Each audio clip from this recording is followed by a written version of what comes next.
Bismillahirrahmanirrahim. Assalamualaikum warahmatullahi wabarakatuh. Ardayga kusoo dhawaada English grade 8 buugga fasalka 8aadka.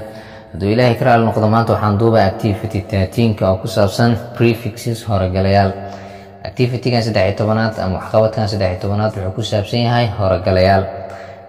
Remember, xasuuso that a prefix horagale is a letter waa xaraf or amasa group of letters koox xarfa ah which kuwaasoo we anaga add ku darno at the beginning bilowga of a word array. Prefixes horagalayaasha change waxay bedelaan the meaning macnaha of words arrayda.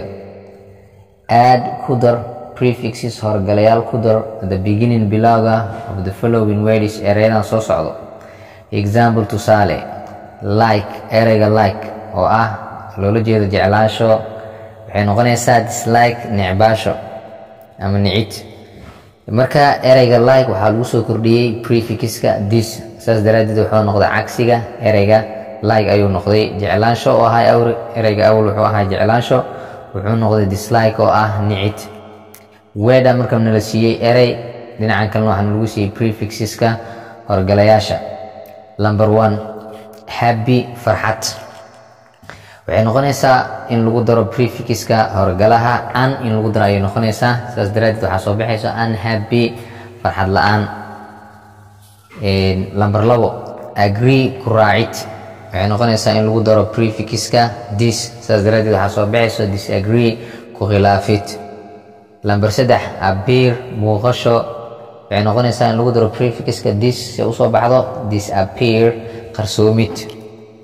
Number 4, kind, naxariis. Waxaa lagu daraa prefixka an waxaana soo baxaysaa unkind, naxariis la'aan. Number 5, direct, toos.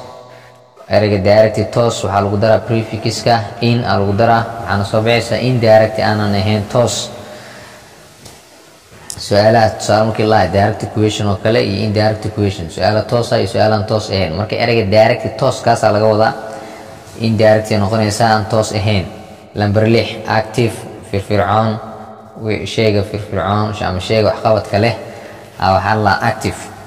Wuxuu noqonayaa inactive, aan firfircooneyn. Wixii aan waxqabad lahayn waxaa la inactive, wixii waxqabad lehna waa active. Marka number 6 waxay noqonaysaa active, firfircoon. Opposite-ka wuxuu noqonayaa prefixka lagu daraa wuxuu noqonayaa in si uu soo baxdo inactive, aan firfircooneyn. Number 7, legal, sharci, illegal, sharci darro.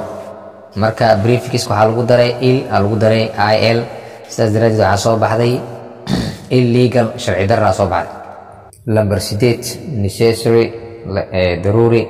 Waxaa noqonaa prefix lagu daraayo an, sidaas daraadeed waxaa soo baxayso unnecessary, aan daruuri ahayn. Wixii laga maarmaan waxaa la dhahaa necessary, laakiin wixii laga maarmi karo waa unnecessary. Number 9, write, qorid. Waxay noqonaysaa in lagu daro prefixka re si uu soo baxdo rewrite, dib u qorid.